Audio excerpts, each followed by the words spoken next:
Durant cette saison, Dieu nous appelle, Dieu t'appelle à porter les vêtements justement de la liberté, du salut et de la louange. Et cette semaine, j'ai continué en fait à prier par rapport à ça, à prier par rapport à cette saison dans laquelle on est entré pour discerner les instructions, les autres instructions que Dieu nous donne justement par rapport à cette saison dans laquelle on est. Et donc, je suis reparti du même passage, je suis reparti du passage d'Ésaïe 61 et en relisant ce passage, il y a trois choses, trois éléments, trois thèmes qui m'ont réellement interpellé. Et on va les parcourir ensemble et puis on va prendre un temps de prière réellement pour prier autour de ce thème-là, autour de ce sujet-là parce que c'est vraiment quelque chose sur lequel on doit prier. Pas juste en parler mais également prier. Donc on va prendre Ésaïe 61, je vais prendre une partie du verset 3, une partie du verset 6 et une partie du verset 8.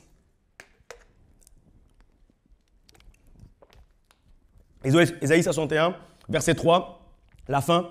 Afin qu'on les appelle des térébintes de la justice, une plantation de l'Éternel pour servir à sa gloire. Vous pouvez souligner, si vous avez de quoi souligner, pour servir à sa gloire. Verset 6, on vous nommera serviteurs de notre Dieu. Vous pouvez souligner serviteurs de notre Dieu. Et puis verset 8, je leur donnerai fidèlement leur récompense. Et là, vous pouvez souligner juste ou entourer le mot fidèlement. Et en fait, c'est parti d'Ésaïe 61. On a parlé la semaine dernière des parties qui nous parlaient du vêtement. On voyait que dans tout le chapitre d'Ésaïe 61, il y avait un fil conducteur, un fil rouge qui était réellement les vêtements. Comment est-ce qu'on doit s'habiller quand on rentre dans la saison de l'effusion du Saint-Esprit, quand on rentre dans la saison durant laquelle le Saint-Esprit va réellement se mouvoir dans notre vie. Et donc ici, on voit plutôt l'attitude. On nous parle ici en fait de celui qui sert fidèlement et humblement pour la gloire seule de son Dieu. Et donc, en plus des vêtements à porter lors de cette nouvelle saison, ce passage nous enseigne également sur l'attitude à avoir durant la saison dans laquelle nous sommes entrés. Surtout quand on précise que l'on est appelé à être des serviteurs fidèles qui servent à sa gloire et à sa gloire seule. Servir humblement à la gloire de Dieu et de lui seul. En fait, c'est l'attitude que Dieu nous appelle à avoir durant cette saison. Durant cette saison, on doit porter certains vêtements, mais on doit également avoir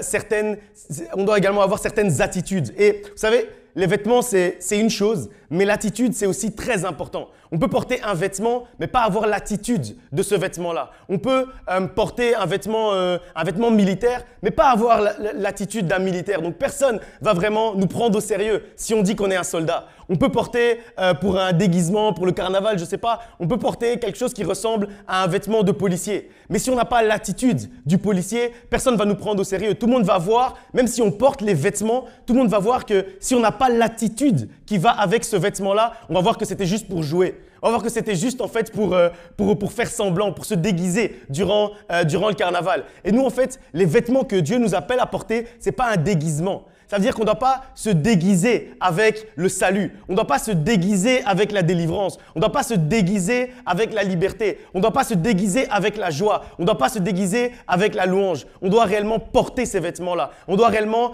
que ces vêtements-là doivent réellement faire partie de nous. Et pour ça, en fait, il faut qu'on ait l'attitude qui va avec. Parce que sinon, on va avoir l'impression d'être dans la joie. Mais quand on va rentrer chez nous, on va être dans la tristesse. On va faire semblant d'être dans la joie quand on est ici avec nos frères et sœurs en Christ. Mais quand on va rentrer à la maison, on va commencer à pleurer. Et donc, réellement, les vêtements qu'on nous demande de porter, ça va avec une attitude, ça va avec une manière d'être. Et c'est ce dont on va parler aujourd'hui. Pas seulement les vêtements, mais également l'attitude qui va avec le vêtement. Pas seulement l'uniforme, mais également l'attitude qui va avec cet uniforme et qui fait qu'on est réellement celui qu'on dit qu'on est. Parce que c'est une chose de dire qu'on est enfant de Dieu. Et c'est une autre chose d'avoir l'attitude des enfants de Dieu. C'est une chose de dire qu'on est fils ou fille de Dieu. Et c'est une autre chose encore d'avoir l'attitude des fils et des filles de Dieu. Et donc, l'attitude, c'est important.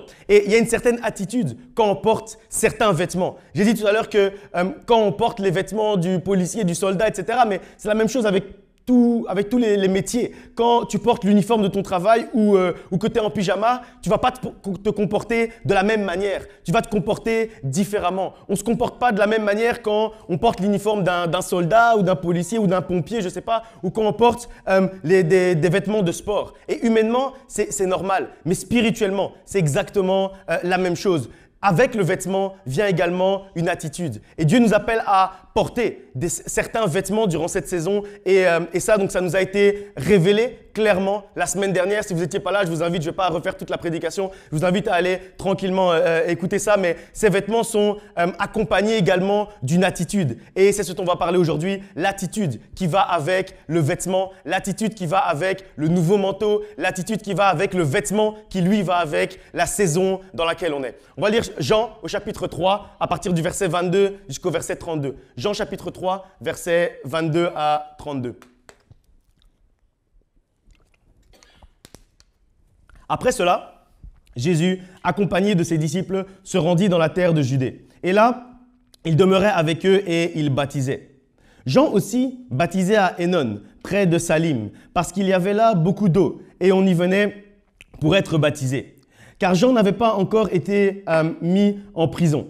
Or, il se leva de la part des disciples de Jean une dispute avec un juif touchant la purification. Ils vinrent trouver Jean et lui dirent « Rabbi, celui qui était avec toi au-delà du Jourdain et à qui tu as rendu témoignage, voici, il baptise et tous vont à lui. » Jean répondit « Un homme ne peut recevoir que ce qui lui a été donné du ciel. Vous-même m'êtes témoin de ce que j'ai dit. Je ne suis pas le Christ, mais j'ai été envoyé devant lui. Celui à qui appartient l'épouse, c'est l'époux. Mais l'ami de l'époux qui se tient là et qui l'entend éprouve une grande joie à cause de la voix de l'époux. Aussi, cette joie qui est la mienne est parfaite. Il faut qu'il croisse et que je diminue. Celui qui vient d'en haut et au-dessus de tous est au-dessus de tous. Celui qui est de la terre est de la terre. Et il parle comme étant de la terre. Celui qui vient du ciel est au-dessus de tous. Il rend témoignage de ce qu'il a vu et entendu. Et personne ne reçoit son témoignage.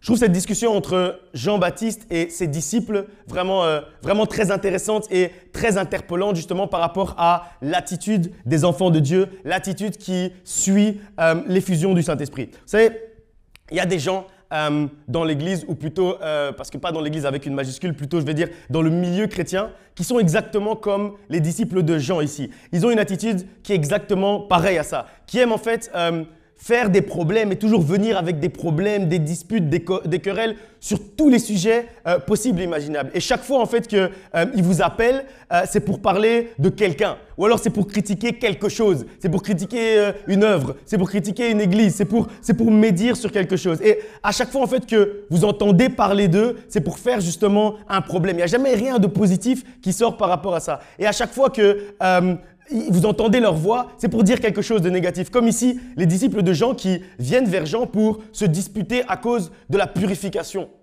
Quand on y réfléchit comme ça, quand on lit ce passage, on se dit mais est-ce que c'est vraiment un sujet sur lequel on doit se disputer, la purification?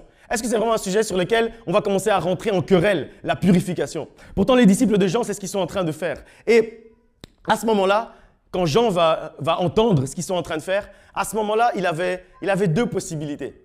Et il avait deux possibilités, soit il entre avec eux, là où ils essayaient de l'amener, donc il agit de manière humaine, s'il était encore dans l'ancienne saison, soit il se dit non, il faut que je sois animé du Saint-Esprit, il faut que je discerne ce qui est en train de se passer. Ce qui est en train de se passer, c'est une mauvaise attitude par rapport à cette saison dans laquelle on est aujourd'hui. Et en fait, c'est plus cette saison justement dans laquelle Jean-Baptiste était, et il avait compris, et c'est plus cette saison dans laquelle on est également aujourd'hui. Et si on lit un peu, on comprend le type de saison dans laquelle était Jean-Baptiste. Et vous allez comprendre quand on va avancer.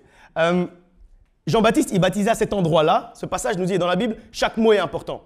La raison pour laquelle Jean-Baptiste baptisait à cet endroit-là, c'est parce qu'il y avait beaucoup d'eau. Ça veut dire, lui, pour baptiser, il avait besoin d'eau. Mais Jésus-Christ, il est venu baptiser avec autre chose.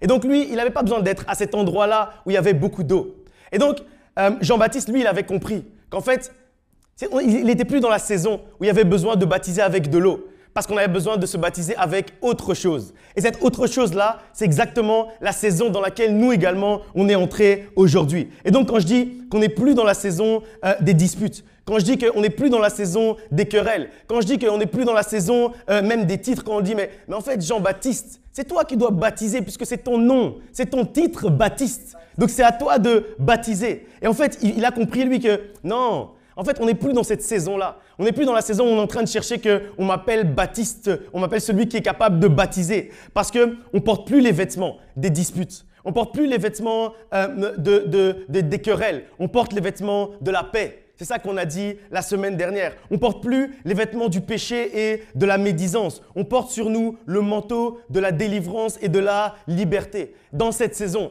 on ne se dispute plus.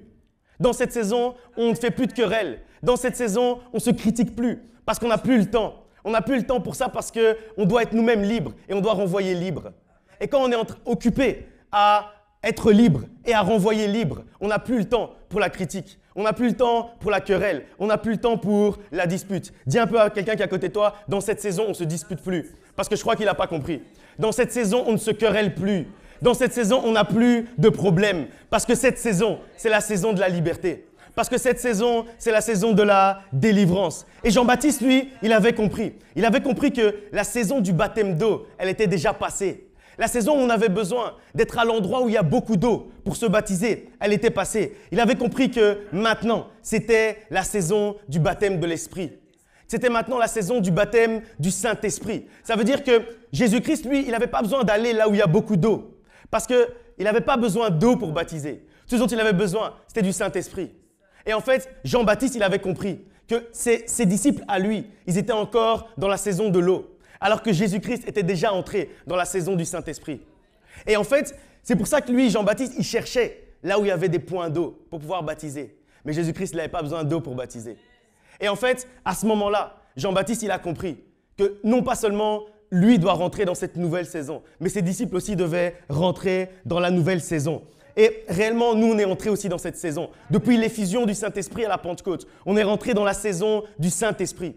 On n'est plus dans la saison de l'eau, on est entré dans la saison du Saint-Esprit. La saison de l'eau est terminée, la saison de l'eau est révolue, c'est-à-dire la saison du matériel, la saison du charnel, la saison de ce qu'on voit avec nos yeux est terminée. Le baptême qu'on voit avec nos yeux, c'est terminé. Aujourd'hui, on est entré dans la saison du spirituel, dans la saison du surnaturel, dans la saison qui dépasse ce que nos yeux voient. On est entré dans la saison du Saint-Esprit. Et c'est pour ça qu'il va dire en fait qu'il croisse et que je diminue. Il y a deux raisons pour lesquelles il a dit ça. La première, c'est parce que ce qu'il veut dire, c'est que le type de baptême que je donnais, qu'il puisse diminuer et que de plus en plus de personnes soient baptisées avec ce genre de baptême-là.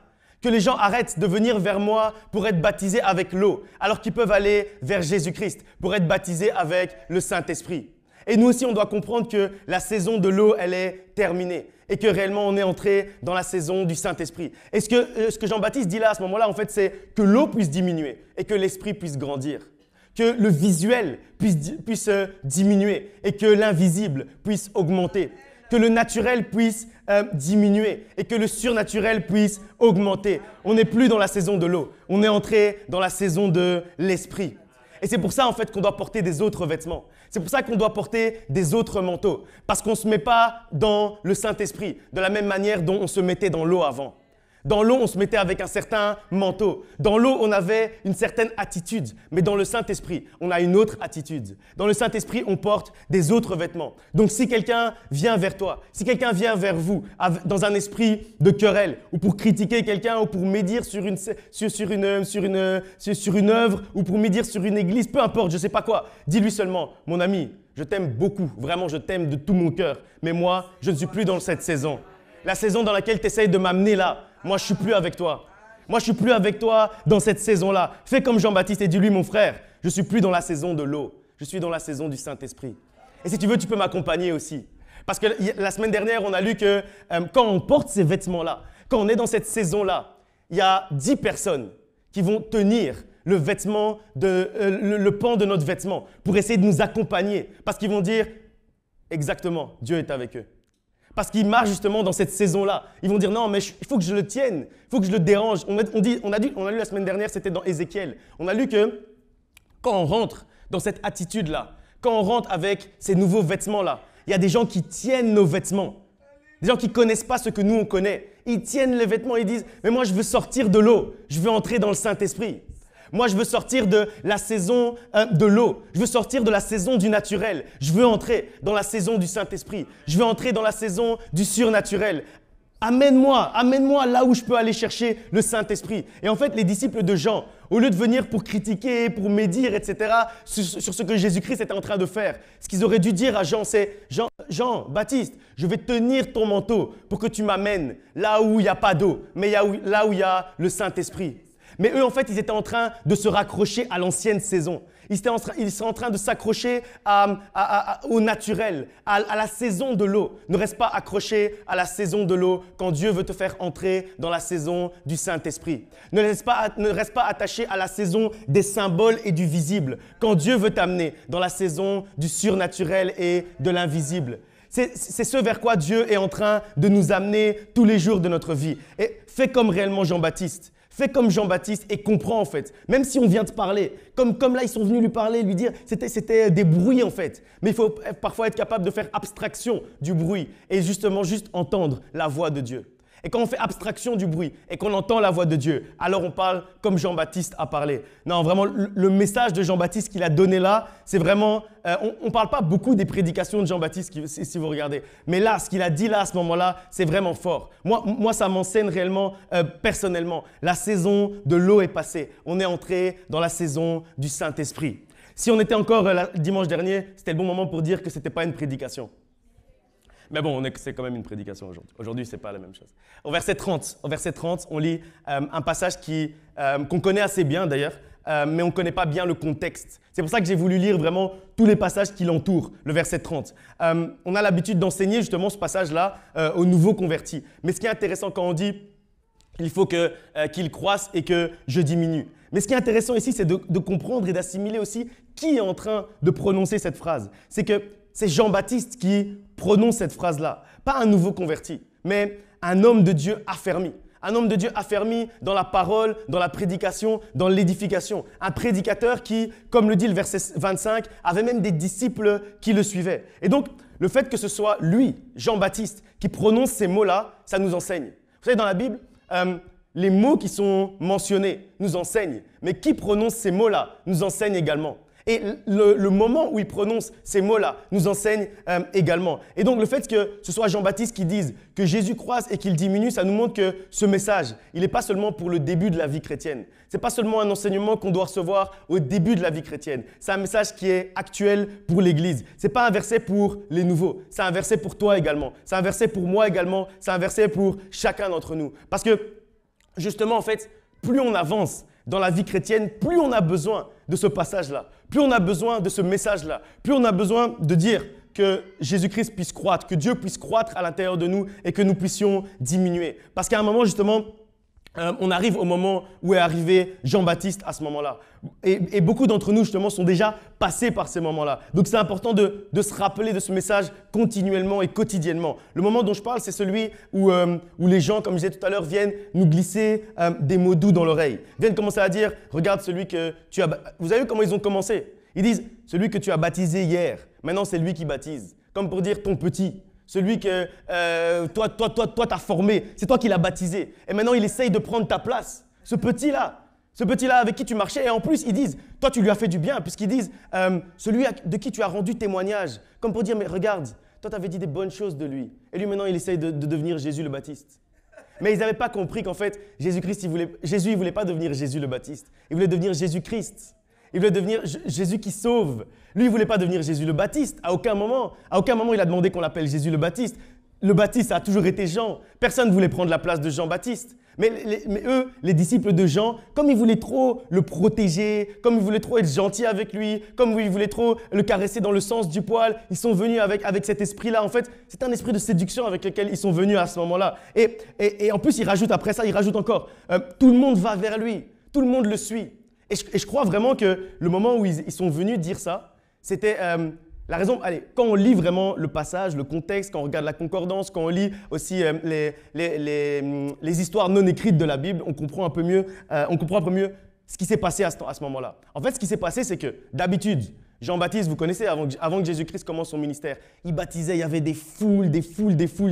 Et ce jour-là, en fait, il n'y avait pas beaucoup de gens. En fait, il n'y avait pas beaucoup de gens que Jean-Baptiste était en train de baptiser. Et donc, humainement, peut-être qu'à un moment donné, humainement, Jean-Baptiste s'est dit, mais qu'est-ce qui se passe ici? D'habitude, je baptisais, je prêchais, il y avait plein de gens, là, il n'y a plus personne.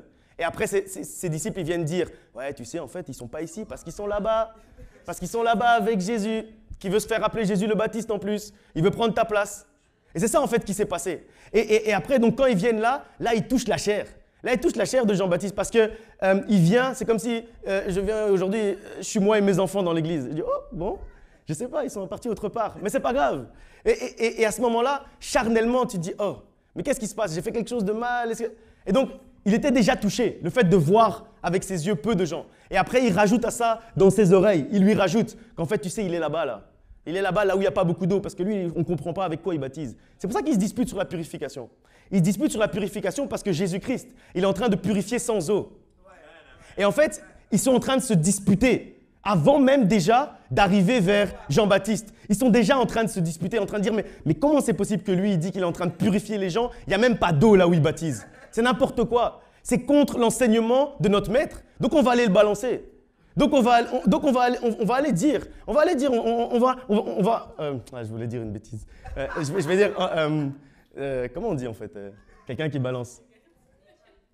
Hein? Je vais dire une poucave, mais ça c'est pas gentil. Comment on dit quelqu'un qui balance? Quelqu'un qui va à la police et qui balance. Un rapporteur, merci, tu as connu le mot juste. Parce que si j'avais dit poucave, on allait dire, mais c'est quel voyou ça? Et donc, ils viennent vers lui et ils viennent le balancer. Ils viennent balancer Jésus. Mais bon, ils ne savent pas d'abord, Jean-Baptiste, c'est le cousin de Jésus, mais il n'avait jamais dit à personne. Donc, on est ensemble. Ils savent, ils marchent ensemble depuis. Vous croyez que... Et c'est ça qu'il est en train d'expliquer. Il dit, en fait, il leur explique, il leur dit, mais vous croyez que quand Jésus-Christ est là-bas en train de baptiser, de faire son œuvre, que moi, je vais être fâché? Il dit, non, lisez bien. Il dit, qu'est-ce qu'il dit, Jean-Baptiste? Comment il leur répond? Il leur dit, vous croyez que quand l'époux épouse l'épouse, vous croyez que l'ami de l'époux est fâché? Non, non. Jean-Baptiste, il est venu comme étant le témoin de Jésus-Christ. Ça veut dire en fait, il est venu comme étant le témoin du mariage entre l'époux et l'épouse. Mais comment moi je suis le témoin de quelqu'un à son mariage et au moment où il dit oui et il se marie et sa femme est contente, elle pleure, etc. Moi je suis fâché. Mais non. Et il leur a dit, mais en fait vous avez rien compris. Moi je n'étais pas venu pour être Jésus-Christ et lui il n'est pas venu pour être Jean-Baptiste. Moi, je suis venu pour baptiser d'eau, mais lui, il est venu pour baptiser d'esprit. Et c'est ça que vous n'avez pas compris jusque-là. Et en plus de ça, donc, ils leur disent, voilà, tout le monde va vers lui, regardez ce qu'il fait, tout le monde le suit. Pourtant quand même, c'est toi qu'on appelle Jean-Baptiste. Il essaie de prendre ta place, il essaie de faire mieux que toi. Il essaie alors que c'est toi le meilleur des bâtisseurs. C'est celui qui baptise le mieux, c'est vraiment toi le meilleur. Regarde-toi quand tu baptises, t'es là, t'es beau, tu parles bien, toi qui baptises si bien. Comment il peut oser faire ça, ce type-là, en plus de qui tu as dit quelque chose de bien? Ce type-là que tu as baptisé toi-même. Ne laisse personne justement prendre ton titre de baptiste. Ne laisse personne le faire. D'ailleurs, tu baptises même mieux que lui, tu sais. Tu crois quoi? Lui, il baptise, mais il n'y a même pas d'eau, il fait n'importe quoi. Et en fait, c'est à ce moment-là que la chair était en train de lui parler. Vous vous rappelez quand le pasteur Axel Lévy était venu, il avait fait le truc avec les personnes là. Il y a la chair qui est en train de dire quelque chose à notre âme. Et derrière, il y a l'esprit qui est en train d'essayer de prendre la place de ce que la chair est en train de dire. C'est exactement ça qui s'est passé à ce moment-là. La chair était en train de dire à Jean-Baptiste, ouais, c'est pas normal, il veut prendre ta place. Comment tu peux laisser faire ça? Bats-toi pour ton titre. Comment c'est possible? Et Jean-Baptiste a dit, mais c'est quoi le titre? Il n'y a pas de titre. Moi, je ne cherche pas à être Jean le grand Baptiste. Moi, je cherche juste à servir mon Dieu. Humblement servir mon Dieu pour la gloire unique de mon Dieu. Et c'est à ce moment-là que le Saint-Esprit, là où la chair était en train d'essayer de prendre la place, le Saint-Esprit a parlé à Jean-Baptiste pour lui rappeler les raisons qui poussent à servir. Et en fait, quand il parlait après, il parlait aux disciples, mais il parlait également à son âme. Il parlait également à lui-même. Quand il a rappelé les raisons qui le poussaient à servir, non pas pour être célèbre, mais pour rendre Jésus célèbre. Non pas pour être connu, mais pour que Jésus-Christ soit connu. Non pas pour qu'on parle de nous, mais pour qu'on parle de lui. Et en fait, c'est les mêmes raisons qui nous poussent aujourd'hui à servir. C'est les mêmes raisons qui nous poussent aujourd'hui à marcher avec Dieu. Et il ne faut pas croire que c'est loin. Il ne faut pas croire que c'était juste pour Jean-Baptiste. C'est pas quelque chose qui arrive qu'aux autres. C'est quelque chose qui nous arrive tous les jours de notre vie. C'est une tentation en fait qui nous pend au nez. Ça nous pend au nez, comme dit le pasteur Ginette. Ça nous pend au nez tous les jours. Tous les jours, ça nous pend au nez. Parce que c'est naturel pour l'homme de vouloir célébrer celui qu'il apprécie. Pour les disciples, c'était naturel en fait, les disciples de Jean, de venir essayer de défendre la place de celui qu'ils aiment. Ils l'aiment, donc c'est normal ce qu'ils sont en train de faire. En fait, eux, ils font rien vraiment de mal. Mais après, c'est l'interprétation, c'est la réaction de Jean-Baptiste qui va l'amener soit vers la chair, vers le mauvais, ou qui va l'amener vers l'esprit et qui va l'amener vers le bon et vers la réelle mission que Dieu avait pour lui. Et c'est normal, comme j'ai dit, et ça arrive tout le temps. Mais de la même manière dont c'est humain de célébrer les hommes, de la même manière, c'est spirituel pour celui qui est célébré de refuser la gloire et de refuser la gloire des hommes et de rendre gloire à Dieu. Et c'est ça la partie spirituelle. Donc c'est normal, c'est naturel, c'est humain. C'était mon anniversaire cette semaine pour info. Et cette semaine, j'ai reçu beaucoup de messages, etc. qui me faisaient vraiment plaisir. Et c'est naturel. Pour ceux qui m'ont envoyé des messages de joyeux anniversaire, c'est naturel de dire un mot gentil sur moi. C'est naturel, c'est bien. Et c'est humain, mais c'est très bien. Gloire à Dieu, vraiment, c'est une preuve d'amour. Mais ce qui est surnaturel, mais ce qui est spirituel, c'est de pouvoir dire gloire à Dieu. C'est pour dire, c'est la gloire de Dieu. Pouvoir dire, si non, vraiment, c'est le pasteur qui tient à mon cœur. Ok, gloire à Dieu. Oh, pasteur, vraiment, tes messages me touchent. Oh, gloire à Dieu. Ça, c'est la partie spirituelle. La partie charnelle, ça aurait été de dire, ouais, c'est moi, tu connais. Tu connais, je suis le meilleur, bien sûr. Qui est le meilleur prédicateur ici en Belgique? Ça aurait été la partie charnelle. Mais quand on agit de manière spirituelle, alors on agit différemment. Alors on agit comme Jean-Baptiste a agi à ce moment-là. Et si vous y réfléchissez, c'est à chaque fois, c'est le tournant dans nos vies, ce genre de points. Et c'est des points qui arrivent quotidiennement. Quotidiennement, on va venir te dire, mais toi, tu chantes mieux que ceux qui chantent à la louange. Mais qu'est-ce que tu fais là-bas assise dans la salle? Quotidiennement, les gens vont venir te dire ça. Mais toi, franchement, quand tu prêches à la cellule, wow, c'est mieux que le pasteur David. Qu'est-ce qu'il fait lui là-bas? Prends sa place. Vas-y, go! Ça c'est la partie charnelle. Ça, c'est ce que les disciples de Jean ont essayé de faire. Mais Jean, il a agi avec le Saint-Esprit. Et il a compris. Et là, il les a enseignés, eux. Et il s'est enseigné lui-même. Et ça a été un tournant dans son ministère. Donc, quand ça arrive, tout ce qu'on doit faire, c'est rendre gloire à Dieu. Et d'ailleurs, vous aurez remarqué que quand on vient me parler, peu importe de quoi, du ministère, de la pastorale, de la prédication, de n'importe quoi, je réponds toujours de la même manière. Je réponds que ce soit texte ou oralement. Je réponds juste toujours gloire à Dieu. Parce qu'en fait, je suis conscient que ce n'est pas moi en fait, c'est Dieu qui fait au travers de moi. Et je crois que chacun d'entre nous, je dis ça pour moi parce que moi je me connais le mieux, mais c'est la même chose pour chacun d'entre nous. Quand on vient nous parler de quelque chose qu'on a fait pour la gloire de Dieu, tout ce qu'on doit dire c'est gloire à Dieu, parce qu'en fait ce n'est pas pour notre gloire à nous, on lui rend la gloire à ce moment-là. Parce qu'on ne mérite pas vraiment en fait, quand on y réfléchit, on ne mérite pas vraiment de compliments par rapport à ce qu'on fait pour l'avancement du royaume de Dieu. Parce qu'il ne faut pas oublier que Philippiens chapitre 2 au verset 13, on peut l'afficher, nous dit que c'est Dieu qui produit en nous le vouloir et le faire. Donc s'il a produit en toi la volonté de faire ce que tu fais bien, et en plus après, la capacité de faire ce que tu fais bien, de quoi est-ce que tu vas encore t'enorgueillir?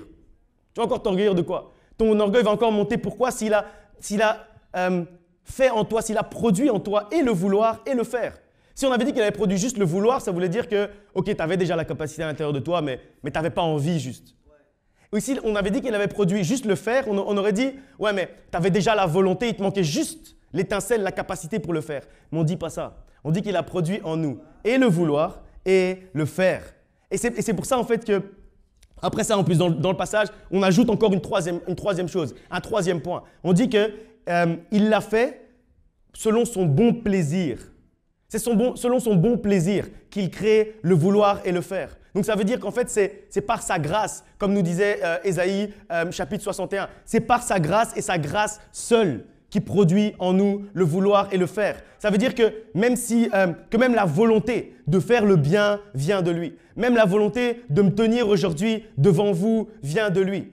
Il a créé selon son bon vouloir et par sa grâce et sa grâce seule. Ce n'est pas le fruit de mon courage. Ce n'est pas le fruit de ma personnalité, donc je n'ai pas de raison de m'enorgueillir. D'ailleurs, moi, je ne suis pas quelqu'un de très courageux. Mais il crée également le faire. Ça veut dire la capacité que le vouloir s'accomplisse. Et personnellement, moi, je pourrais jamais justement m'enorgueillir de quoi que ce soit parce que je pourrais jamais oublier que c'est de la timidité et du bégaiement que Dieu est parti. C'est là que Dieu est parti me chercher.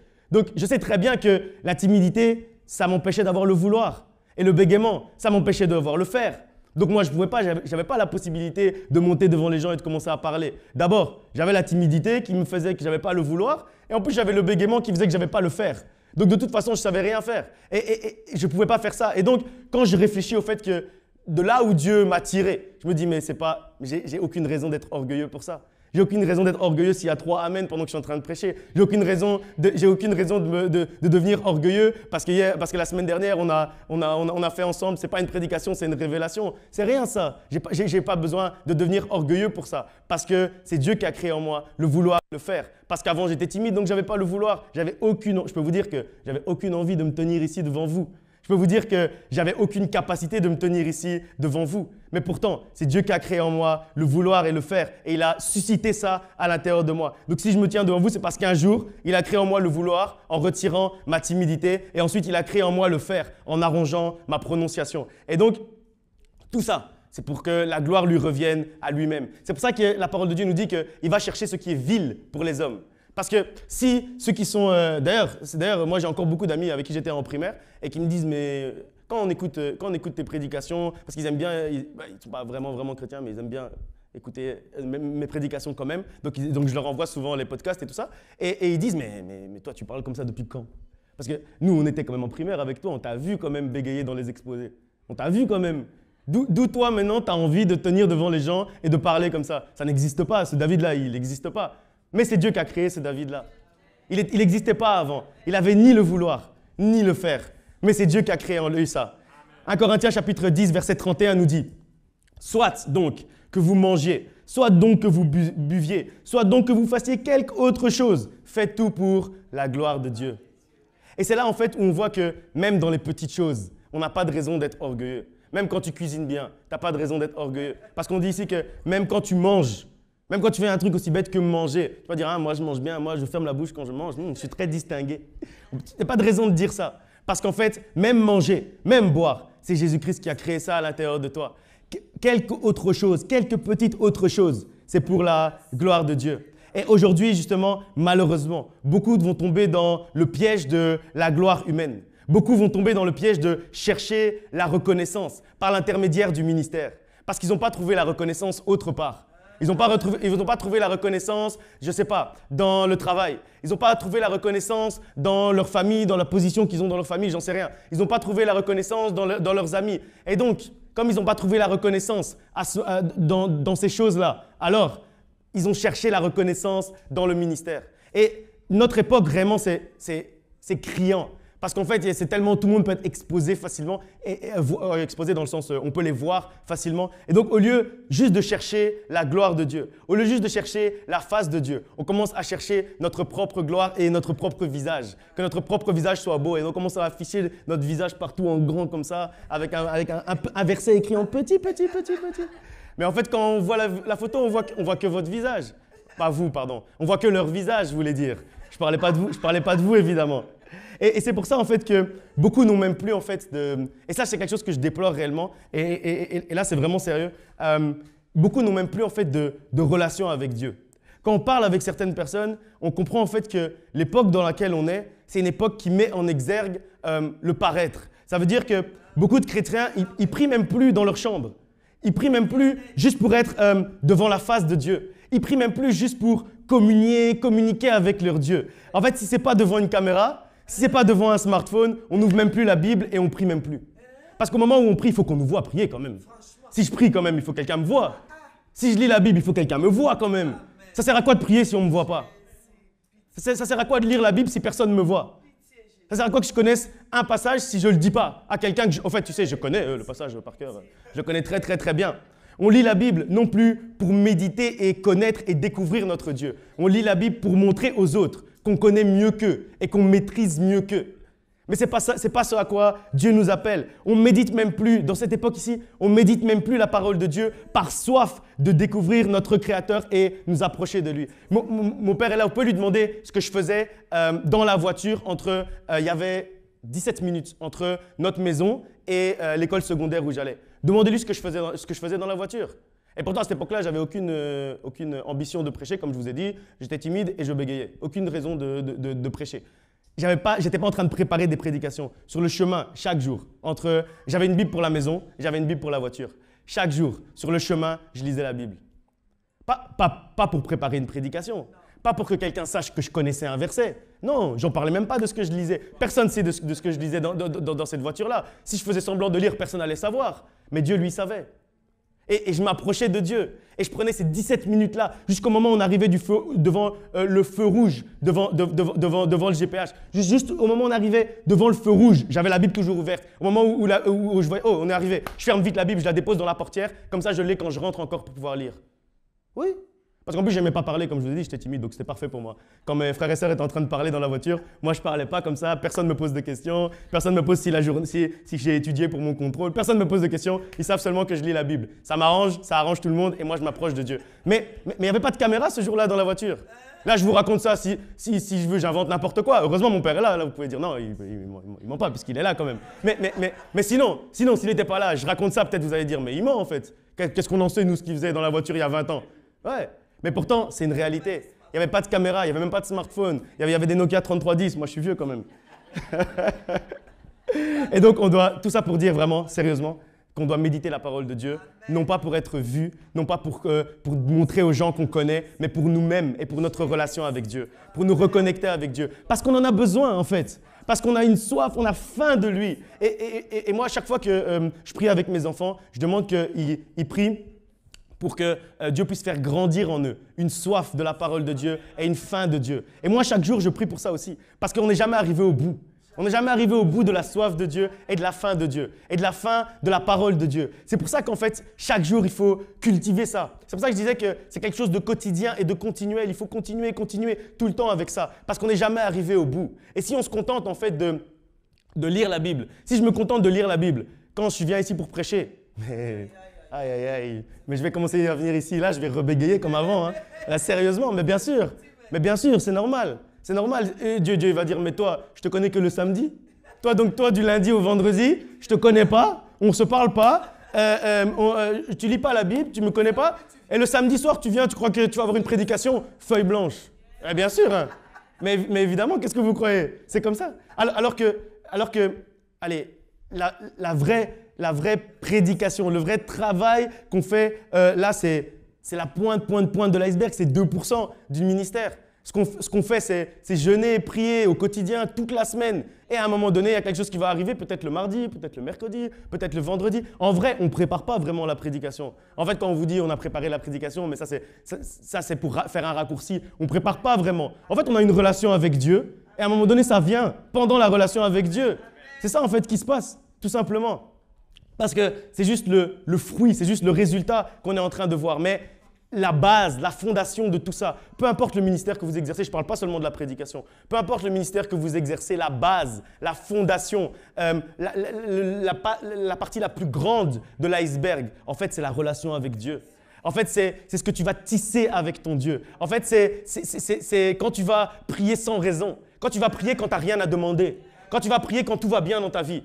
C'est là, en fait, que tu tisses la relation avec Dieu. Quand tu vas lire la Bible alors que tu cherches aucune réponse. Il y a beaucoup de gens qui prennent la Bible seulement, soit quand ils doivent montrer à quelqu'un qu'ils connaissent, soit quand ils cherchent une réponse. Et là, ils vont ouvrir la Bible au hasard comme ça et ils vont essayer de trouver une réponse. Oui, mais ça peut marcher. Et ça marche quand on fait ça. Mais c'est fondé sur une relation avec Dieu. Ce n'est pas juste au moment où tu as une question, où tu ne sais pas si tu dois aller à gauche ou à droite, choisir telles études ou tel métier ou tel job, je ne sais pas, peu importe quoi. Ce n'est pas à ce moment-là que tu vas commencer à chercher les réponses. Les réponses, tu les cherches au jour le jour. Les réponses, tu les cherches dans la relation que tu tisses avec ton Dieu. Et au fur et à mesure que tu tisses cette relation avec ton Dieu, au moment où tu auras besoin d'une réponse, évidemment, tu ouvres la Bible, tu trouves direct la réponse. Mais ce n'est pas ce jour-là que la réponse est arrivée. La réponse, elle est arrivée tous les autres jours où tu n'avais rien à demander. C'est ça en fait. C'est ça la clé. La clé, quand on dit « mais je pose des questions depuis longtemps à Dieu, il ne me répond pas ». Oui, mais quand tu n'avais pas de questions, est-ce que tu lui posais aussi? Mais quand tu n'avais pas de questions, est-ce que tu te mettais devant lui aussi? Quand tu n'avais pas de questions à lui poser, quand tu ne devais pas préparer la prédication à la réunion de la jeunesse, est-ce que tu lisais quand même la Bible? Quand tu ne devais pas préparer la réunion des dames, est-ce que tu priais quand même? Et c'est là, à ce moment-là, qu'on construit tout ça. Quand on construit tout ça, c'est là que, quand on en a besoin, ça va arriver comme ça. Ça va arriver comme ça parce qu'on a déjà construit la relation avec Dieu, parce qu'il nous connaît et que nous, on le connaît, parce qu'on le découvre tous les jours de notre vie. Et donc, c'est une époque en fait qui manque d'authenticité. Mais nous, les chrétiens, on doit être authentiques. Ça veut dire être les mêmes quand il y a des caméras et être les mêmes quand il n'y a pas de caméra. Moi, entre nous, vraiment, hein, la manière dont je vous parle ici comme ça, Je parle toujours comme ça. Ça veut dire que quand je suis à la maison, je prends un verset avec les enfants, je leur prêche la parole à la maison, mais je leur prêche comme ici. Je veux dire qu'ils soient 2 à la maison ou 3, ou s'il y en a qui sont, je ne sais pas, s'il y en a un qui dorment déjà, etc. Je vais prêcher comme je suis en train de prêcher ici. Il n'y a aucune différence. Même si les gens ne me voient pas, et il n'y a pas de caméra quand on prêche à la maison. Mais pourtant, je prêche de la même manière. Parce qu'en fait, on doit être authentique. Le chrétien, il doit être authentique. Ça fait partie des attitudes. Ça fait partie des attitudes qui vont avec les vêtements. Il y a l'humilité et il y a l'authenticité. Et c'est pour ça, en fait, que l'attitude dont on a besoin dans cette saison-là, c'est juste se présenter devant Dieu pour lui dire « Plus de toi, Seigneur ». Que tu puisses réellement croître et que je puisse réellement diminuer. Que je puisse être plus proche de toi. Que notre relation soit plus sincère. Que notre relation soit plus authentique. Que notre relation soit plus forte. Et peu importe si on ne me voit pas, je prie. Peu importe si je suis seul, je lis la Bible. Peu importe si j'ai rien à préparer, je lis la Bible, je médite la parole de Dieu quand même. Parce que ce que je veux, c'est juste plus de toi et moins de moi. Ce que je veux, c'est que ma coupe puisse commencer à déborder de ta présence dans notre vie. C'est ça l'attitude dont on a besoin dans cette saison-là. Chacun d'entre nous, pas juste ceux qui servent, pas juste ceux qui ont un ministère. Chacun d'entre nous, on a besoin de ça dans cette saison-là. Chacun d'entre nous, on a besoin d'être dans cet état d'esprit-là, dans cette attitude-là, l'attitude du serviteur humble et fidèle, comme on l'a lu dans Ésaïe 61. Humble et fidèle envers son maître, pour être prêt justement pour cette saison-là dans laquelle on est entré. C'est l'attitude qu'on doit prendre, s'approcher de Dieu avec un cœur sincère et authentique et lui demander plus de lui et moins de nous. Que notre moi puisse diminuer pour que lui puisse réellement grandir à l'intérieur de nous. Dans le chapitre 61 d'Ésaïe, qui est notre fil rouge justement depuis maintenant, c'est la 2e semaine, on nous dit également que Dieu a proclamé une année de grâce sur nous. Et je disais tout à l'heure que quand on dit dans Philippiens 1, 31 qu'on a lu tout à l'heure, c'est que quand on dit qu'il crée en nous le vouloir et le faire selon son bon vouloir, on peut traduire également par rapport à sa grâce, selon la grâce. Il produit en nous le vouloir et le faire selon la grâce. Et c'est exactement ce que nous dit le lien que fait 1 Corinthiens chapitre 15, versets 9 à 10. On va lire ensemble 1 Corinthiens 15 à partir du verset 9.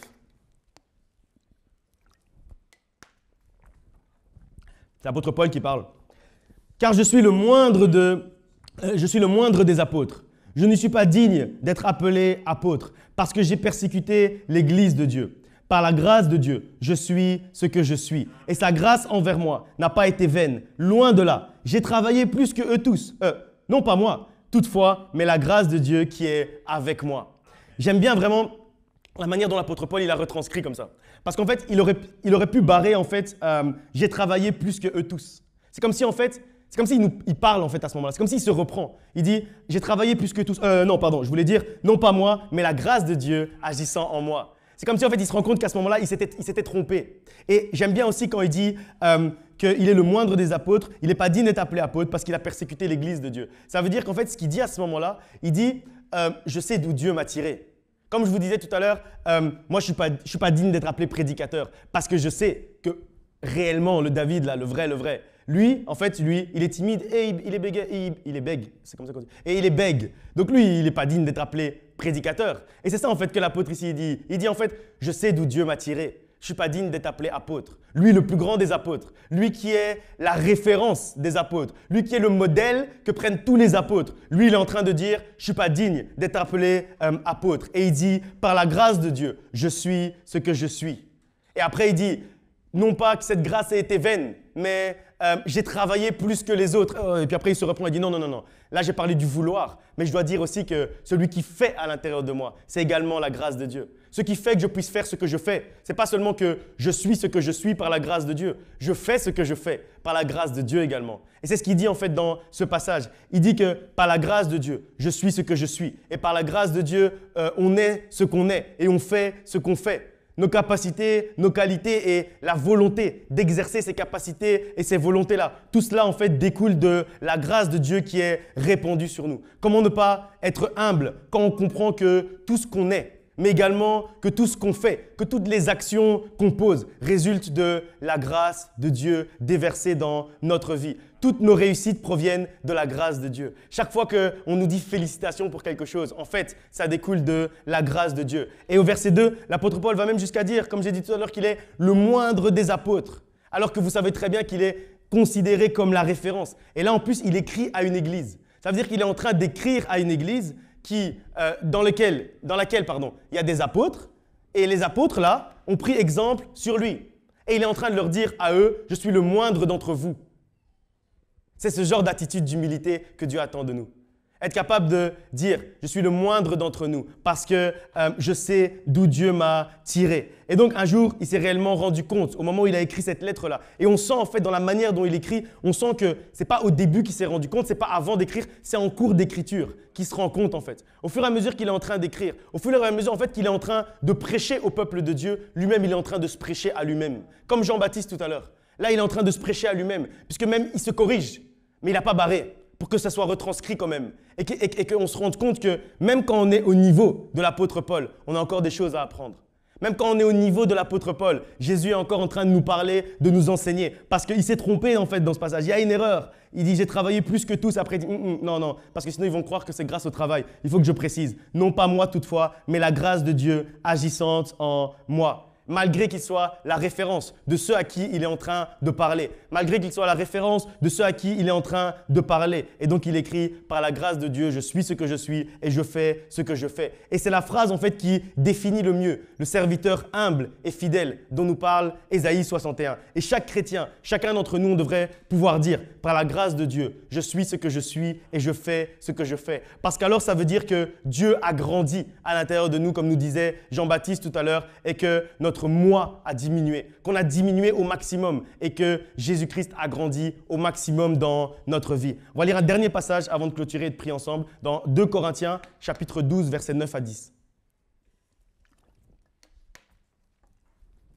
2 Corinthiens chapitre 12, à partir du verset 9. Et il m'a dit, ma grâce te suffit, car ma puissance s'accomplit dans la faiblesse. Je me glorifierai donc bien plus volontiers de mes faiblesses, afin que la puissance de Christ repose sur moi. C'est pourquoi je me plais dans les faiblesses, dans les outrages, dans les calamités, dans les persécutions, dans les détresses, pour Christ, car quand je suis faible, c'est alors que je suis fort.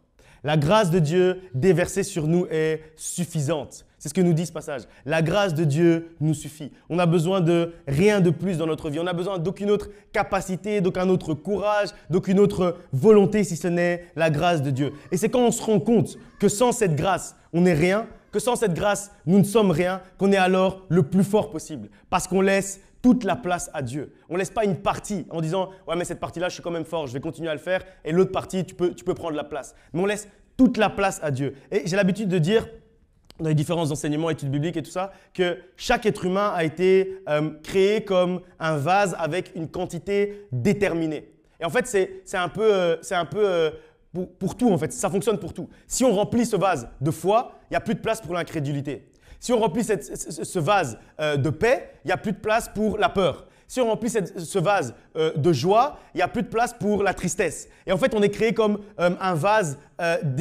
prédéfini avec une quantité prédéfinie. Donc, ça veut dire également qu'au plus on laisse la place à Dieu, au moins il y a de place pour notre chair. Au plus on laisse la place à la volonté de Dieu, au moins il y a de la place pour nos désirs humains. C'est pour ça en fait que ce passage nous dit que quand nous sommes faibles, Dieu est fort en nous et à ce moment-là donc on est également le plus fort possible. Parce que quand notre chair est faible et prend le moins de place possible, Dieu peut nous remplir et prendre lui toute la place que notre chair lui a laissée. Et d'ailleurs, petite parenthèse, c'est pour ça aussi qu'on jeûne.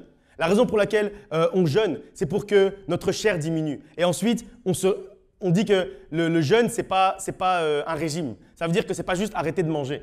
Le jeûne, c'est arrêter de manger pour affaiblir la chair. Mais après, il faut prier. Pourquoi est-ce qu'on prie quand on jeûne? Pourquoi est-ce qu'on dit toujours jeûne et prière? Parce qu'après, quand on a retiré du vase, quand on a retiré la chair, après, il faut faire rentrer quelque chose. On ne va pas laisser vide. Et donc, du coup, après, on fait rentrer par la présence de Dieu. Et c'est pour ça que c'est important de jeûner. Ensuite, on se remplit donc de la présence de Dieu après avoir vidé complètement de toute chair, en s'approchant de Dieu. Et le mois de prière, d'ailleurs, va commencer le 1er juillet. J'espère que vous avez déjà prévu, je n'ai pas dit faire un mois, mais vous avez déjà prévu le moment où vous allez jeûner durant ce mois de juillet-là. Parce qu'on va prier ardemment. Alors, c'est également important de jeûner ardemment. Faites le jeûne que vous voulez, mais réellement jeûner. C'est réellement important comme ça, parce qu'en fait, si on prie ardemment, mais qu'on ne jeûne pas du tout, en fait, on prie, on essaye de faire rentrer la présence de Dieu à l'intérieur de nous, mais le vase est déjà rempli avec la chair. Le vase est déjà rempli avec le naturel. Comment le naturel va passer? Il ne peut pas passer, c'est déjà rempli. Alors que la fois passée, je donnais un enseignement, une étude biblique, c'était avec une seule personne ou deux, je ne sais plus combien on était. Et en fait, on parlait de ça et on ne comprenait pas trop. Et donc, du coup, j'ai pris juste un verre et j'ai mis, de la grenadine. Okay, juste vraiment au bout du bout. Et puis après, on a essayé de mettre une goutte de coca. En fait, la goutte de coca, elle a glissé et elle est partie sur le côté. Parce qu'en fait, il n'y avait pas la place pour que ça rentre.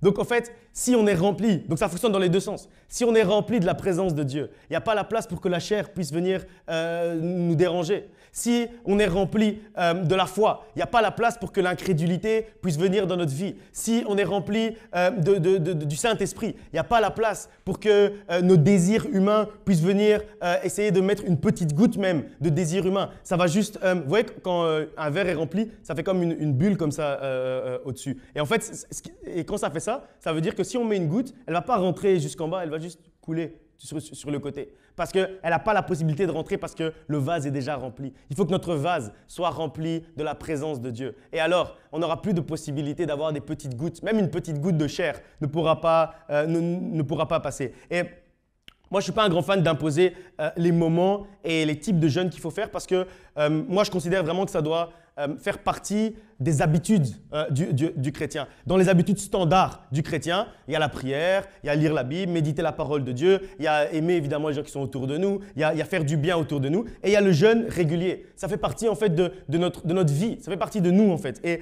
parce que ça fait diminuer notre chair et ça laisse la place à Dieu. Et c'est à ce moment-là que le chrétien est le plus fort, comme nous dit ce passage de Corinthiens. D'ailleurs, il y a aussi, en fait, les jeûnes, c'est vraiment quelque chose, il y en a plein. C'est pour ça qu'il ne faut pas se cantonner à faire juste le même type de jeûne tout le temps. Il y en a plein dans la parole de Dieu. La parole de Dieu, c'est un trésor pour découvrir les clés, pour arriver là où on veut arriver, pour découvrir ce qu'on veut découvrir. Et ça fait partie en fait des trésors qui sont dans la Bible, tous les types de jeûnes. Je vais vous donner un exemple très simple. Il y a 1 an et demi, je bois parce que c'est l'émotion. Il y a 1 an et demi, il y a un de mes enfants qui a été diagnostiqué de quelque chose de vraiment très très grave. Vraiment très très très grave. Et c'était lié au cerveau et à l'épilepsie. Et donc, en plus de ça, faut savoir que donc humainement, on pouvait se dire ok, en plus c'est plausible puisqu'il y a des antécédents dans notre famille. Donc on pourrait se dire ok, c'est plausible, on va quand même accepter, c'est vrai, le médecin a dit ça, voilà. Mais nous, on a agi différemment. Moi, je me suis présenté devant Dieu et je lui ai dit qu'on ne s'était pas mis d'accord sur ça. Moi, je n'ai jamais entendu ça dans ce qu'on avait discuté, qu'il y avait un de mes enfants qui allait avoir un problème au cerveau et qui allait faire des crises d'épilepsie régulières. Moi, je n'ai jamais entendu ça dans ce qu'on avait discuté. Moi, je n'ai jamais demandé ça. Toi, tu ne m'as jamais donné ça. Donc, ce n'est pas possible. Ça ne va pas fonctionner comme ça. Et donc, j'ai fait un jeûne que je n'avais jamais fait auparavant. J'ai arrêté de manger. Donc, ça, c'est assez classique. Mais j'ai aussi fait le jeûne de la parole.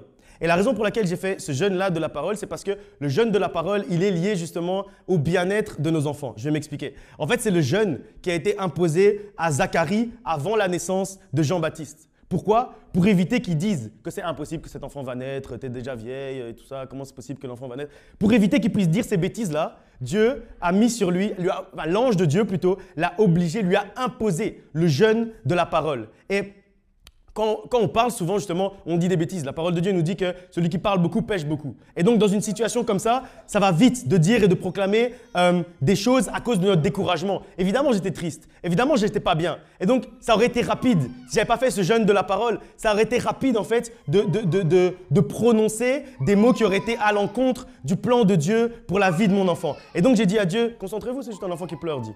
Et donc, j'ai dit à Dieu, je parle plus. Je parle plus, on était mardi.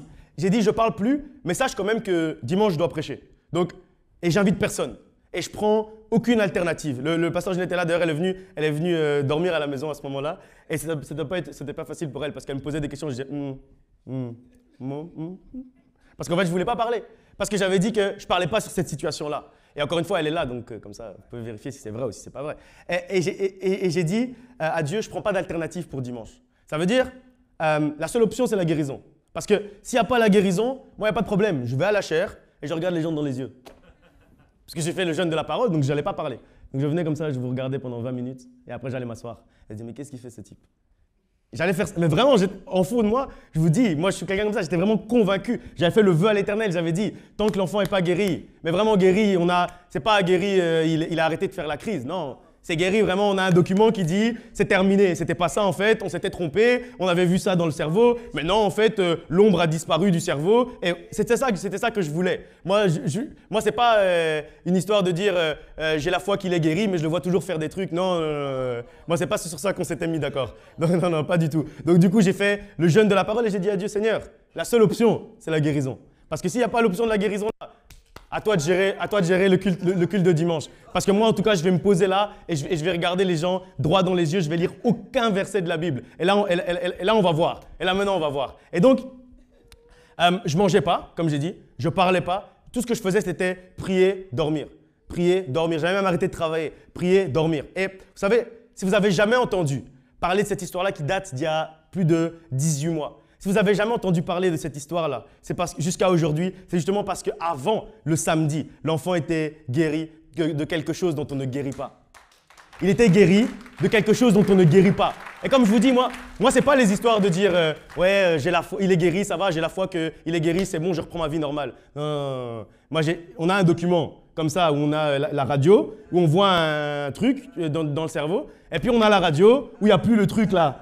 Et puis on a après, oui en fait, c'était pas le cerveau, c'était l'intestin. Ouais, c'est ça, l'intestin qui crée des crises d'épilepsie. Mais c'est pas grave, c'est bien, moi je prends, il n'y a pas de problème. C'est l'intestin, après il a pris quelques médicaments pour les brûlures d'estomac. Oui, c'était une brûlure d'estomac qui créait Mais bon, c'est Dieu. C'est Dieu qui a fait passer en fait la noirceur là qui était dans le cerveau, il a fait passer jusqu'à l'intestin, comme ça c'était rien, une semaine ça a été guéri et on n'en parlait plus. Et le dimanche, juste après l'église, je suis parti chercher Aurélie et les enfants et on est rentré tranquillement à la maison comme si de rien n'était et jusqu'à aujourd'hui on n'a plus jamais entendu parler de ça. Parce que Dieu est capable de guérir, de nous guérir, même de ce qu'on ne guérit pas. Parce qu'on ne guérit pas de ça, en vrai, on ne guérit pas de ça. On n'a jamais entendu parler de quelqu'un qui par la médecine a été guéri de l'épilepsie, ça n'existe pas. Je travaillais d'ailleurs avant pour un de mes clients, c'était une société justement qui avait développé, qui avait un brevet sur une puce qu'on met dans le cerveau pour pouvoir calmer en fait les crises d'épilepsie. Parce que c'est tellement impossible de soigner qu'ils proposaient en fait de mettre juste une puce comme ça, quand la crise d'épilepsie commence, c'est moins grave. C'est moins grave et donc il y a moins de risques qu'ils mangent la langue, etc.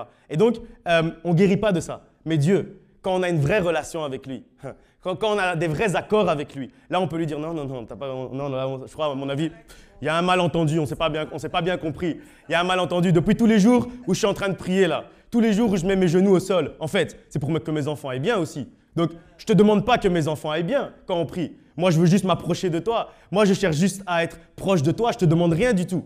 Mais c'est à toi maintenant à gérer ce genre de cas. Parce que là, maintenant, je ne vais pas te demander la guérison. Je vais juste te dire, moi, je ne parle plus jusqu'à ce qu'il soit guéri. C'est tout ce que je vais te dire. Mais moi, je veux vous dire la vérité. Encore une fois, ma maman est là. Je n'ai pas prié pour la guérison de l'enfant. Moi, j'ai dit à ma mère, mais moi, je vais pas prier pour la guérison de l'enfant. C'est quoi cette histoire? Moi, je vais demander à Dieu de guérir mon enfant alors que tous les jours, je mets mes genoux au sol devant lui. Il me connaît, on sait sur quoi on est d'accord. J'ai la foi, il sait très bien que s'il faut marcher sur l'eau, je vais aller marcher sur l'eau et je vais aller demander à Dieu qu'il guérisse mon enfant. Moi, je ne lui demande rien du tout. Je vais juste lui dire, moi, je ne parle plus. Moi, je ne parle plus, je ne mange plus jusqu'au moment où j'ai une attestation qui dit ça a disparu. Et l'attestation qui dit ça a disparu, elle est arrivée. Tranquille. Parce qu'en fait, il y avait les fondations. Parce qu'il y avait les fondations de la relation avec Dieu. Et après, encore une fois, est-ce qu'on va commencer à s'enorgueillir de ce qui s'est passé? Est-ce que j'ai commencé à venir le dimanche là, j'ai dit, je suis devenu un grand guérisseur de maladies, moi. Moi, vous savez, je mets la main sur les gens, ils guérissent de ce qui est impossible de guérir. Est-ce qu'on a fait ça? Non. On n'a pas fait ça. Est-ce que le pasteur Ginette a fait ça? Non. Est-ce que le pasteur Rick a fait ça? Non. On n'a pas fait ça. Maintenant, je vous raconte le témoignage parce que c'est lié à la prédication. Mais c'est 18 mois après.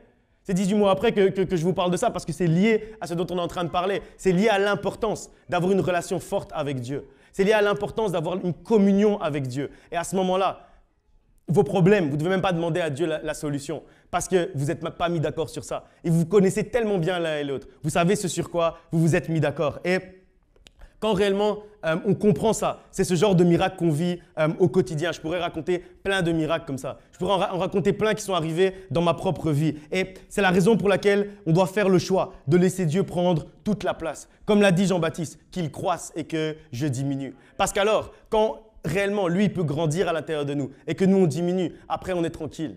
On est tranquille parce qu'on sait que ça va bien se passer. Quoi qu'il arrive, ça va bien se passer. Il n'est pas un homme pour mentir, ni le fils de l'homme pour se repentir. Ce qu'il m'a raconté hier, il va pas faire le contraire aujourd'hui. Il m'a jamais raconté l'histoire de l'épilepsie, ça va pas arriver. Ça va pas arriver parce qu'il m'en a jamais parlé avant. Je le connais, je connais sa personnalité, il connaît la mienne, il n'y a pas de problème. On marche ensemble, on est ensemble, il n'y a pas de souci. Et donc, pour lui laisser toute la place, on doit s'approcher de lui et lui dire, tout simplement, prends toute la place. Dieu, il n'est pas compliqué. Jésus-Christ, il n'est pas compliqué. Si vous voulez qu'il prenne toute la place dans votre vie, vous devez juste lui dire, prends toute la place dans ma vie, qu'on puisse diminuer, et de lui dire, Seigneur, que je puisse diminuer au maximum, pour que toi, tu puisses grandir au maximum à l'intérieur de moi. Et c'est ça, en fait, l'attitude qu'on doit avoir en portant nos nouveaux vêtements, dont on a parlé la semaine dernière. C'est une attitude d'humilité. C'est une attitude d'authenticité. C'est une attitude de soif et de faim de la parole de Dieu. C'est comme ça qu'on doit marcher tous les jours de nos vies. Et comme ça, les vêtements dont on a parlé la semaine dernière, ce ne seront pas des déguisements.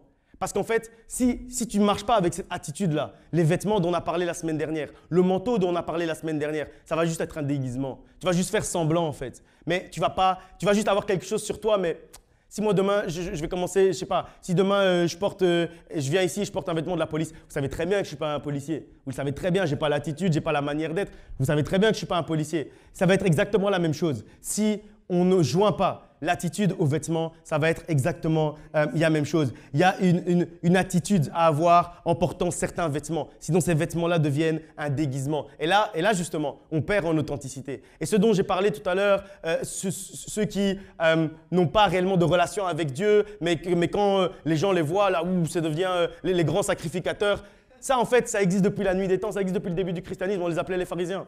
Ça existe depuis toujours. Et en fait, quand on fait ça, on porte un déguisement. C'est pour ça que Jésus-Christ a dit aux pharisiens, sépulcre blanchi. Ça veut dire, c'est un déguisement. En fait, vous blanchissez les sépulcres pour faire croire que c'est un bel endroit, mais ça reste un sépulcre à l'intérieur.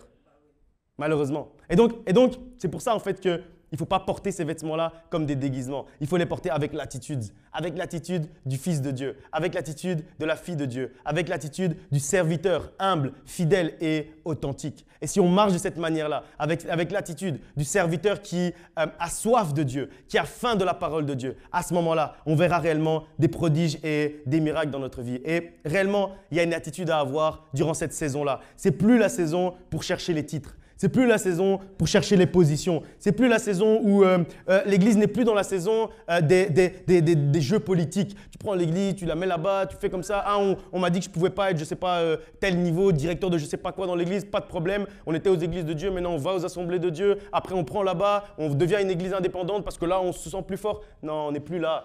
On n'est plus là. L'Église n'est plus, le corps de Christ n'est plus dans cette saison-là. Le corps de Christ aujourd'hui est dans une saison où on cherche Dieu, où on cherche la face de Dieu, une saison authentique. Et ceux qui ratent le tournant vers cette saison-là, tant pis. Mais nous, on ne va pas rater le tournant. Ceux qui ne portent pas les bons vêtements dans cette saison-là, tant pis. Mais nous, on va porter les vêtements. Ceux qui n'ont pas l'attitude pour cette nouvelle saison, tant pis. Mais nous, on va avoir cette attitude-là. Nous, on ne va pas porter des déguisements ici. Nous, on ne va pas faire semblant ici d'être des enfants de Dieu. On va être des vrais enfants de Dieu. On ne va pas faire semblant de connaître Dieu. On va réellement connaître Dieu. On ne va pas faire semblant de prier. On va réellement prier. Et c'est cette authenticité-là à laquelle Dieu nous appelle. Parce que les vêtements, c'est une chose, mais il y a une attitude. Les vêtements, c'est une chose, mais l'attitude, c'est la plénitude. L'attitude, en fait, c'est l'attitude plus les vêtements. C'est là où on reconnaît quelqu'un. L'attitude plus les vêtements. C'est plus la saison où on essaye de passer les uns au-dessus des autres. C'est la saison où on marche ensemble. Et quand quelqu'un réussit quelque chose, on est content. Et on dit en fait, parce que ce soit par lui ou par moi, c'est pour la gloire de Dieu. Donc gloire à Dieu si ça passe par lui, gloire à Dieu si ça passe par tel, gloire à Dieu si ça passe par moi, gloire à Dieu. Parce qu'en fait, au final, c'est juste pour l'avancement du royaume de Dieu. Et c'est la saison où réellement on va chercher la face de Dieu. La saison où on va s'approcher au plus près, au plus proche de Dieu possible. Et comme on n'est jamais assez proche, on va chercher à s'approcher de lui tous les jours de notre vie, juste pour lui dire, Seigneur, plus de toi. Seigneur, j'ai soif de toi. Seigneur, j'ai envie de te connaître. Seigneur, ta grâce me suffit. Seigneur, par ta grâce, je suis ce que je suis. Seigneur, par ta grâce, je fais ce que je fais. Que Dieu vous bénisse. On va se lever, on va prier.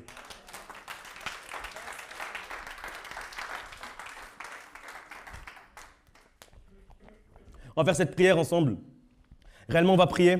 Notre prière ce dimanche, c'est de demander à Dieu plus de lui.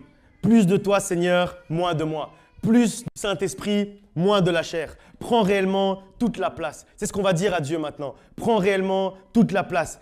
Ne laisse aucun secteur de ma vie avoir quelqu'un d'autre à l'intérieur, avoir quelque chose d'autre à l'intérieur. Prends réellement toute la place. Ne laisse aucun secteur de ma vie non plus être inoccupé. Parce que quand c'est vide, il y a la possibilité que beaucoup de choses arrivent, mais que Dieu puisse réellement entrer dans tous les secteurs de notre vie, dans tous les coins et les recoins de notre vie, que réellement il puisse être au contrôle de toutes choses dans notre vie, qu'on puisse passer réellement aujourd'hui de la saison de l'eau à la saison du Saint-Esprit, qu'on puisse voir réellement le Saint-Esprit à l'œuvre dans notre vie, parce que nous voulons réellement que Dieu puisse grandir à l'intérieur de nous et que nous puissions réellement diminuer. Prenons le temps maintenant ensemble réellement de nous reconnecter à Dieu. Prenons le temps réellement de le laisser, de lui demander de prendre toute la place et de le laisser réellement prendre toute la place. Faisons-lui cette prière. Vraiment, c'est une prière qui est très simple, mais c'est une prière qui va débloquer votre vie. Je suis certain que c'est une prière qui est très simple, mais c'est une prière peut-être que vous avez fait à votre conversion. Mais en fait, c'est au quotidien. En fait, c'est chaque jour qu'on doit faire cette prière-là parce que c'est une prière qui débloque notre vie. C'est une prière qui nous fait entrer dans la nouvelle saison. Alors fais réellement cette prière, demande-lui réellement d'un cœur sincère, prie de la manière dont tu as envie de prier. Demande-lui d'un cœur sincère juste, Seigneur, que je puisse diminuer et que toi tu puisses grandir, que réellement je puisse devenir tout petit jusqu'à même disparaître et que toi tu puisses prendre toute la place. Faisons-lui réellement cette prière très simple, que tu puisses grandir à l'intérieur de moi et que je puisse diminuer. Plus de toi, Seigneur, plus de toi et moins de moi. Que ta grâce infinie soit sur ma vie. Que réellement, que chaque chose que je fais, chaque action que je pose, que ce soit uniquement pour ta gloire. Que jamais je puisse rentrer dans le piège de prendre la gloire pour moi, alors que toute la gloire te revient à toi et à toi seul. C'est notre prière en ce dimanche. Père éternel, Dieu de gloire, nous approchons aujourd'hui devant ton trône. Aujourd'hui, Seigneur, nous approchons humblement devant ta face. Aujourd'hui, Seigneur, nous voulons réellement être à tes pieds. À tes pieds, Seigneur, nous voulons réellement nous déposer, Seigneur, devant toi, Seigneur. Tous les moments, Seigneur, où nous avons pris la gloire pour nous-mêmes. Tous les moments, Seigneur, où nous avons manqué d'authenticité. Tous les moments, Seigneur, où nous avons laissé notre humain, notre moi, notre je prendre, Seigneur, la première place. Aujourd'hui, Seigneur, nous déposons tous ces moments à tes pieds et nous te demandons à toi, Seigneur, de prendre toute la place. Seigneur, humblement, aujourd'hui, Seigneur, nous nous mettons à genoux devant toi. Seigneur, nous te demandons humblement, Seigneur, prends toute la place. Seigneur, aujourd'hui, que je puisse réellement diminuer et que toi, réellement, tu puisses grandir. Aujourd'hui, Seigneur, ce n'est pas avec, Seigneur, quelqu'un d'autre qu'on veut s'approcher. Aujourd'hui, Seigneur, ce n'est pas quelqu'un qui prie pour quelqu'un. Aujourd'hui, Seigneur, c'est juste moi, Seigneur, qui te parle. Aujourd'hui, Seigneur, c'est juste moi qui te parle et qui te demande, Seigneur, prends toute la place. Aujourd'hui, Seigneur, c'est juste moi qui te parle et qui te fait de la place. Aujourd'hui, Seigneur, je suis en train, Seigneur, de retirer toutes ces parties, Seigneur, charnelles qui étaient encore à l'intérieur de moi. Et aujourd'hui, Seigneur, je veux entrer dans cette saison du Saint-Esprit. Aujourd'hui, je veux, Seigneur, sortir de la saison de l'eau et rentrer réellement dans cette saison de l'Esprit. Aujourd'hui, Seigneur, je veux sortir de la saison du naturel et entrer dans la saison du surnaturel. Je veux sortir de la saison de la chair et aujourd'hui, Seigneur, entrer dans la saison du Saint-Esprit. Parce qu'aujourd'hui, Seigneur, je veux réellement être authentique devant toi. Aujourd'hui, Seigneur, réellement, ce que je veux, Seigneur, c'est réellement, Seigneur, voir ta face. Aujourd'hui, Seigneur, ce que je veux, c'est, Seigneur, toucher le pan de ta robe. Aujourd'hui, Seigneur, je veux réellement m'approcher de toi. Aujourd'hui, Seigneur, je veux être, Seigneur, au plus proche de toi. Aujourd'hui, Seigneur, je veux réellement être, Seigneur, à tes côtés, marcher à tes côtés. Aujourd'hui, Seigneur, je ne vais plus seulement prier quand les autres me voient. Je ne vais plus seulement lire la Bible quand c'est pour prêcher. Aujourd'hui, je ne vais plus seulement lire la Bible quand c'est pour parler de toi. Je ne vais plus seulement lire la Bible pour montrer que je connais la parole de Dieu. Aujourd'hui, je vais lire la Bible pour te découvrir. Aujourd'hui, je vais lire la Bible pour te connaître. Aujourd'hui, je vais lire la Bible pour m'approcher de toi. Parce que c'est ce que je veux aujourd'hui, Seigneur. Aujourd'hui, Seigneur, je veux m'approcher de toi. Aujourd'hui, Seigneur, je veux te découvrir. Aujourd'hui, Seigneur, je veux, Seigneur, marcher à tes côtés. Aujourd'hui, Seigneur, je veux une nouvelle relation avec toi. Aujourd'hui, Seigneur, je veux une nouvelle onction. Aujourd'hui, Seigneur, je veux un nouveau vent, Seigneur. Qu'un nouveau vent, Seigneur, puisse souffler dans ma vie. Qu'un nouveau vent, Seigneur, d'authenticité, de sincérité, de fidélité puisse réellement souffler sur ma vie. Parce que je veux, Seigneur, être ce serviteur. Je veux, Seigneur, être ce serviteur humble. Je veux, Seigneur, être ce serviteur, ce serviteur fidèle. Je veux, Seigneur, être ce serviteur qui te rend, Seigneur, toute la gloire et qui sert, Seigneur, pour ta gloire et ta gloire seule, Seigneur. Notre vie, Seigneur, dépend de toi. Nous voulons plus de toi, Seigneur. Nous voulons réellement, Seigneur, que ta présence soit encore plus puissante, plus présente, Seigneur, dans notre vie. Aujourd'hui, nous ne voulons plus, Seigneur, que notre vase soit rempli par autre chose. Si ce n'est par ta présence, si ce n'est par toi, ce n'est par ton esprit. Parce que nous voulons dépendre de toi, Seigneur.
vie dépend de toi, plus de toi,